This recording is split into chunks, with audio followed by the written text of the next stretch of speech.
اس topic کو چننے کا مقصد بھی یہ نا کہ نالج ہونی چاہیے نا، پتہ ہونا چاہیے نا فرشتوں کے بارے میں اتنی جتنی قرآن و سنت نے بتائی، اس سے باہر نہیں نکلنا. جنات کے بارے میں بھی اتنی جتنی قرآن و سنت میں ہے.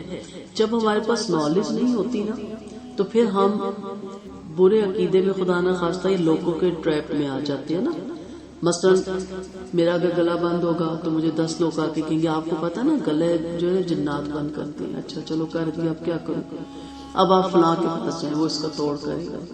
آگے سے آگے لے جاتے ہیں نا. اور ہم نے کیا پڑھا کہ نفع نقصان صرف اللہ کے ساتھ دے سکتی ہے، ٹھیک ہے، یہ جنات نہیں دے سکتے. اور اگر اللہ کے اذن سے کسی شیطانی انسان سے اس کا زور چل بھی گیا ہے تو توڑ اللہ ہی کرے گا.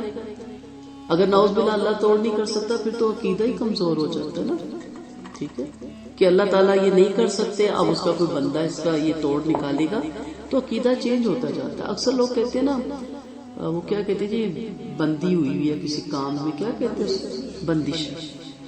اللہ کے حکموں کو کوئی بند کر سکتا ہے؟ بتائیں. آج یہ ہمارا ایمان ہے نا، ہمارے عقیدے سے اس کا تعلق ہے نا. اگر ہم اس چیز کو مانتے ہیں کہ نعوذ باللہ اللہ کے حکموں میں کاموں میں بندش لگا سکتا ہے اس کا انسان، اس کی تخلیق، جن ہے انسان ہے فرشتہ ہے کوئی بھی، تو پھر تو نعوذ باللہ اللہ تو بڑی کمزور ہستی ہوگی نا. تو پھر میں نے ان پہ کیا وہ کرنا ہے بھروسہ، پھر میں نے ان سے کیوں التجا کرنی ہے.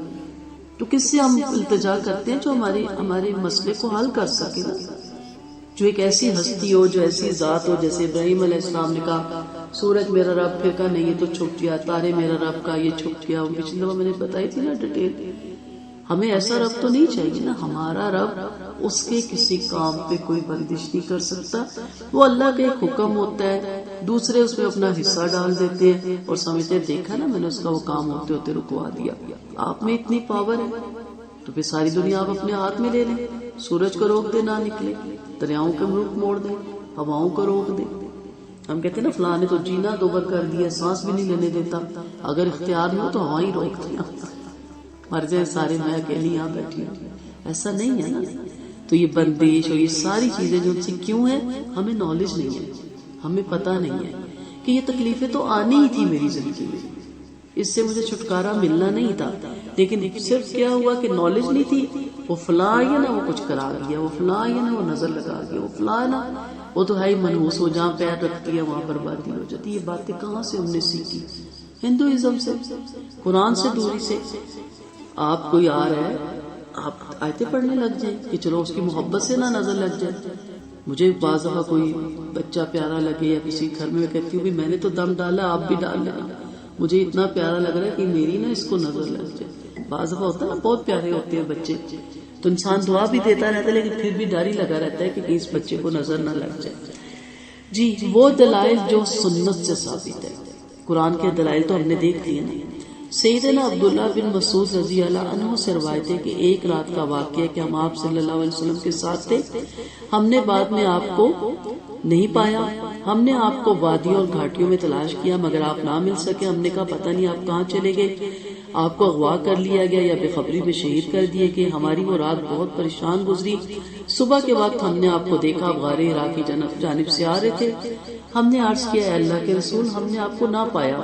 پھر طلب کیا پھر بھی نہ پایا. ہماری یہ رات بڑی بے چینی سے گزری. آپ صلی اللہ علیہ وسلم نے فرمایا میرے پاس جنوں کی جانب سے ایک شخص بلاوا لے کر آیا تھا، میں ان کے پاس گیا، ان پر میں نے قرآن پاک کی قرات کی. سیدنا عبداللہ بن مسعود رضی اللہ عنہ فرماتے ہیں کہ آپ صلی اللہ علیہ وسلم ہمیں وہاں لے گئے جہاں وہ جن آئے تھے اور جو انہوں نے آگ جلائی تھی اس کے آثار بھی دکھائے. جنہوں نے آپ صلی اللہ علیہ وسلم سے زاد یعنی خوراک کا مطالبہ کیا. آپ صلی اللہ علیہ وسلم نے فرمایا تمہارے لیے ہر وہ ہڈی ہے جس کا گوشت بسم اللہ پڑھ کے کھایا گیا ہوگا. جب وہ تمہارے ہاتھ لگے گی تو اس پر بہت زیادہ گوشت چڑھا ہوگا جو تمہارا کھانا ہے، اور ہر لد گوبر تمہارے جانوروں کے لیے چارہ ہے. بس آپ صلی اللہ علیہ وسلم کا فرمان ہے ہڈی اور لد گوبر کے ساتھ استنجا نہ کیا کرو کیونکہ یہ تمہارے جن بھائیوں اور ان کے جانوروں کا کھانا ہے. آپ پتہ ہے بعض دیہاتوں میں اب تو لیٹرین سسٹم آ گیا، پہلے دور میں گوبر سے استنجا کر لیتے ہوتے تھے. تو یہ حدیثیں پتہ ہونی چاہیے کہ جنات کیونکہ ساری دنیا میں وہ بھی اسی طرح بستے ہیں جس طرح ہم بستے ہیں، تو یہ ان کا کھانا ہے۔ سیدنا عائشہ رضی اللہ، میں حوالے نہیں دے رہی، سارے حوالے میرے پاس موجود ہیں حدیثوں کے، مسلم کی ایک جو ہے حدیث میں نے آپ کو بھی کوٹ کی ہے۔ حضرت عائشہ رضی اللہ عنہا سے روایت ہے کہ آپ صلی اللہ علیہ وسلم نے فرمایا، فرشتے نور سے پیدا ہوئے، جن اوپر چڑھنے والی آگ سے، اور آدم اس سے جو تمہارے لیے بیان کیا گیا یعنی مٹی سے پیدا ہوئے۔ عقل ہمارے احساسات سے غائب دنیا کا انکار نہیں کرتی، کیونکہ اس کائنات میں بہت سی اشیاء کا وجود ہے مگر انسان انہیں دیکھ نہیں پاتا، لیکن ان کا وجود باصورت ہے۔ انسان کا کسی چیز کو نہ دیکھنا اس کے وجود کے نہ ہونے پہ ڈیپینڈ نہیں کرتا۔ علامہ محمد رشید رضا کہتے ہیں کہ اگر کسی چیز کو نہ دیکھنے ہی سے اس کے عدم وجود پر استدلال پکنا صحیح اصول ہوتا تو پھر انسان کی عقل انسان کو بہت دور لے جاتی۔ دنیا کا کوئی بھی عقل پرست نامعلوم مواد اور قوت پر بحث نہ کرتا، اور نہ ہی ان جراثیم کا انکشاف ہوتا جن کی بنیاد پر علوم طب آگے بڑھی اور ترقی کرتے کرتے آج اس دور تک پہنچ گئی۔ تو جنات بھی آپ کو مجھے نظر نہیں آتے، اور نہ ہی شوق ہے دیکھنے کا، نہ ہی ہم ایسے عمل کریں گے کہ وہ ہمیں نظر آئیں، لیکن اس میں ہمارا ایمان ہے کہ وہ ہیں۔ سید قطب رحمت اللہ علیہ فرماتے ہیں کہ یہ عقل پسند حضرات اس کائنات میں دوسری ماورائی مخلوقات کے وجود کو تسلیم نہ کرنے کے لیے اپنے عمل و تجربہ اور مشاہدات کو ڈھال بناتے ہیں۔ آپ کو پتہ ہے دو گروہ ہیں یہاں، ایک ہے کہ وہ سارا کچھ ہی جنوں کو سمجھ لیتے ہیں، اوڑھنا بچھونا، ایک ہے کہ وہ کہتے ہیں جنات ہے ہی نہیں، ہم مانتے ہی نہیں۔ میں نے ایک اسی پہ میڈیا پہ ایک خاتون کو سنا، مجھے نام بھول گیا، وہ فرشتوں کو نہیں مانتی، وہ کہتی ہے میں نہیں مانتی کہ ان کا وجود ہے، کیونکہ وہ نظر نہیں آتے۔ تو بہت سی چیزیں ایسی ہیں جو آپ کو نظر نہیں آتی، تو اس کا یہ مطلب نہیں کہ وہ نہیں ہے۔ جی ہوا بھی نہیں نظر آتی، بڑا کچھ ہے۔ تو اس لیے یہاں کہا گیا کہ ان کو تسلیم کرنا، مومن تسلیم کرتا ہے، لیکن جو پیچھے جتنی میں نے چیزیں بتائی اس کو سامنے رکھتے ہوئے کہ انسان اشرف المخلوقات ہے، جنوں کے اختیار میں کچھ بھی نہیں ہے۔ تو اس مشاہدے کو ڈھال بناتے ہیں چونکہ یہ ماورائی مخلوقات ہمارے مشاہدے اور تجربات میں نہیں آتی، لہذا جنات وغیرہ جیسی مخلوق کا بھی کوئی عالم نہیں۔ حالانکہ اللہ تعالیٰ اسے ثابت کرتا ہے، سمجھ میں نہیں آتا کہ اس نظریے کی جانب کیوں میلان رکھتے ہیں، جبکہ ان کا بشری علم یہ اعلان کرتا ہے کہ یہ اس سیارہ زمین کی تمام زندہ اجناس کا احاطہ نہیں رکھتے۔ ہم پوچھتے ہیں کہ یہ معلومات دوسرے اجرام فلکی کا احاطہ کیسے کرے گی۔ بشری عقل کی انتہا یہ ہے کہ یہ کائنات کے اسرار اور رموز کا ادراک کرنے سے عاجز ہے۔ یہ ہماری جہالت کی سب سے بڑی دلیل ہے کہ ہم اس کائنات میں تخلیق پانے والے عجائب اور قدرت عالیہ کے عظیم نشانات کو یہ کہہ کر ٹھکرا دیں کہ یہ چیزیں ہماری عقل اور تصور سے بالا جائیں، لہٰذا ہم انہیں نہیں مانتے۔ حالانکہ جو چیز بھی نظر نہیں آنے والی دنیا سے تعلق رکھتی ہے، مثلا جن، فرشتے، ارواح، تو یہ ہمارا فرض بنتا ہے کہ ان میں سے جن چیزوں کی تصدیق وہی کرتی ہے ان کے متعلق وہی کے مقابلے میں ہماری عقلیں سرنگو ہو جائیں، ورنہ عقل محض ہمیں غیب کی دنیا اور روحانیت کے متعلق فہم سے دور لے جائے گی۔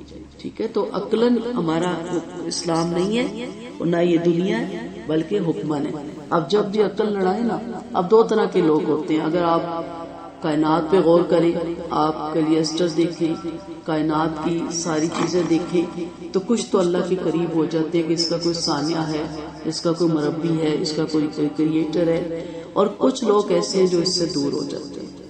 وہ دیکھتے ہیں، کہتے ہیں یہ سب کچھ کیا ہے، اور وہ کیوں دور ہوتے ہیں؟ انہوں نے قرآن نہیں پڑھا ہوتا۔ اگر قرآن پڑھا ہو، اس کو سمجھا ہو، اس کے میننگز جانتے ہو، اس کی تفسیر جانتے ہو، تو یہ ساری چیزیں انسان کو زیادہ قریب کرتی ہے۔ مغربی معاشرہ سمیت جتنے بھی مادہ پرست معاشرہ سب کے سب صرف عقل کل پر یقین رکھنے کی وجہ سے اور اس کے علاوہ جو چیز بھی عقل سے ماورا ہے اس کا انکار کرنے کی روش پہ چل کر بہت بڑی غلطی کے مرتکب ہوتے ہیں، اور پھر ان سے متاثر ہو کر بہت سے نام نہاد روشن خیال مسلمان بھی اپنے قائد اور نظریات سے منحرف ہو رہے ہیں، اور امانیات کے متعلق جتنی بھی واضح دلائل ہیں ان کا رخ کفار کے زوم باطل کے مطابق اسی عقل کل کے نظریے کی جانب پھیرنے کی کوشش کرتے ہیں، جس کی وجہ سے اس خطرناک مقام پر پہنچ چکے ہیں کہ ڈر ہے کہ یہ دائرہ اسلام سے خارج نہ ہو جائے۔ انشاءاللہ اگلی کلاس میں جنات کے رہائش گاہیں اور پسندیدہ مقامات دیکھیں گے. آپ دیکھیں آج کے دور میں یہ فتنہ کتنا عام ہو گیا ہے کہ عجیب، میں تو خیر کسی کے پیروں کی خاک بھی نہیں، مجھے حق نہیں پہنچتا، لیکن عجیب عجیب سے عالم فیس بک پہ آ گئے اور امپریس ہوتے ہیں ہماری فیملی بھی کہ وہ آپ نے دیکھا اس نے یہ کہا تھا. بات تو عقل میں آتی ہے، تو میں ان سے کہتی ہوں کہ اگر بات عقل میں آتی ہے تو اس لیے کہ آپ نے قرآن نہیں پڑھا. قرآن ہمارا عقلن ہے، حکمن ہے، عقلن نہیں ہے. اگر بات عقل میں آتی ہے تو سب سے بڑی بات ہے ہم کیوں خانہ کعبہ کی جا کے 7 چکر کاٹیں، کیونکہ حکم ہے. اللہ نے اس کو شاعر اللہ کا ہے اور کہا ہے اسی سے آپ کا حج ہوگا. میں کچھ ٹھیک ہے حج کرنا ہے، میں جا کے ہو آتی ہوں، وہاں سے پھیرا ہی لگا کے آنا ہے. کہا نہیں، وہ چکر کاٹنے، وہ صحیح کرنے، وہ بال کاٹنے، وہ سارے آپ نے کام کرنے ہیں. تو پھر اگر آپ عقل سے دین کو سیکھیں گے تو دائریہ ہو جائیں گے. تو ایسی ایسی تفسیر کر رہے ہیں قرآن کی، میں حیران ہو جاتی ہوں کہ پھر جو ہمارے صحابہ تفسیر کر کے نعوذ باللہ جو نبی سے پوچھ پوچھ کے کرتے تھے، ہر بات پوچھتے تھے، ہر وقت تیار رہتے تھے، پھر وہ آپ صلی اللہ علیہ وسلم نعوذ باللہ انہیں غلط بتا کے، کیا صاحب شریعت کو شریعت نہیں پتا تھی؟ کیا آپ صلی اللہ علیہ وسلم کو تفسیر نعوذ باللہ نہیں معلوم تھی؟ آج دیکھیں قرآن کے ہوتے نا، قرآن کی تفسیر قرآن سے سیکھیں، قرآن کی تفسیر حدیث سے سیکھیں، کمپلسری ہے. دونوں میں آپ کو نہ ملے تو اقوال صحابہ تمام حجت ہوتا ہے، ان کے اقوال صحابہ کی حجت ہے. پھر آگے تابعین اور وہ شروع ہوتے ہیں. قرآن نے قرآن کی تفسیر نہیں کی، اب یہ کر رہے ہیں اور بالکل مختلف اور اپوزٹ تفسیر کر رہے ہیں. پھر اہل علم اٹھتے ہیں، پھر شور مچتا ہے، پھر ان کو پولیس لے کے جاتی ہے، پھر یہ ضمانت کرا کے واپس آ جاتے ہیں. اور پھر آپ صلی اللہ علیہ وسلم کی تفسیر بھی چینج کر رہے ہیں، پھر صحابہ کرام کے بھی اقوال ان کے مقابلے میں کچھ نہیں. تو یہ تو نیا دین بننے جا رہا ہے، نئی چیزیں بننی جا رہی ہیں. سمپل سی ایک بات میں نے سنی، میں خود پریشان ہو گئی. آپ جانتے ہیں کہ بیوہ کی عدت 4 ماہ 10 دن ہے. نعوذ باللہ ہم بدل سکتے ہیں کہ آنے والے دور میں بدل لیں گے؟ نہیں، ہمارا ایمان ہے کیونکہ قرآن رہتی دنیا تک ہے، اسلام مکمل ہو گیا. اب ایک عالم اٹھ کے فیس بک پہ کیا فرما رہے تھے کہ یہ اس لیے کہ عورت پریگننٹ ہونا ہو تو شو ہو جائے. عورت کی پریگنینسی 4 مہینے میں شو نہیں ہوتی، 4 مہینے میں تو جان ڈلتی ہے بچے میں. پریگنینسی تو اس کو 30 دن ہفتے بعد پتہ لگ جاتا ہے کہ میری اندر چینجنگ آ رہی ہے. اب ان سے سوال ہوتا ہے تو کہتے وہ بیوہ ہوئی ہے، اب تو ٹیسٹ 1 دن کی پریگنینسی کا بھی ہو جاتا ہے، وہ شام ہی کو جا کے اپنا ٹیسٹ کرا لے، اگر وہ پریگننٹ نہیں ہے تو دوسرے دن نکاح کر لے. میں تو پریشان تھی اور لوگ امپریس ہو رہے ہیں ان سے. کیا کہتے ہیں؟ عقل میں آتی ہے. جی جی جی جسم میں جاتی ہے، وہ تو ایک الگ موضوع ہے نا. اس کا وہ رہتا ہے جی 4 مہینے 10 دن تک اس مرد کا اس کے جسم کے اندر اثرات رہتے ہیں. اسی لیے اگر خدا نہ خواستہ کوئی ایسا کیس ہو جائے ریپ کا تو ٹیسٹ کرتے ہیں، وہ 10 دن کیا جی کتنے دن تک رہتا ہے اور اس کو بلایا جاتا ہے، 4 مہینے 10 دن تک رہتا ہے. تو حیرانگی ہوتی ہے کہ آج نئے ہمارے جدید علماء، لیکن وہ کون سے ہیں جو عقل لڑا رہے ہیں. تو اسلام میں اگر آپ جنات پہ عقل لڑائیں گے، جنت پہ عقل لڑائیں گے، کسی بھی چیز پہ عقل لڑائیں گے تو آپ داعیہ ہو جائیں گے. اس لیے جو جس طرح اللہ اور اس کے رسول نے کہا اسی طرح اس کو ماننا ہے اور اسی طرح اس پہ عمل کرنا ہے.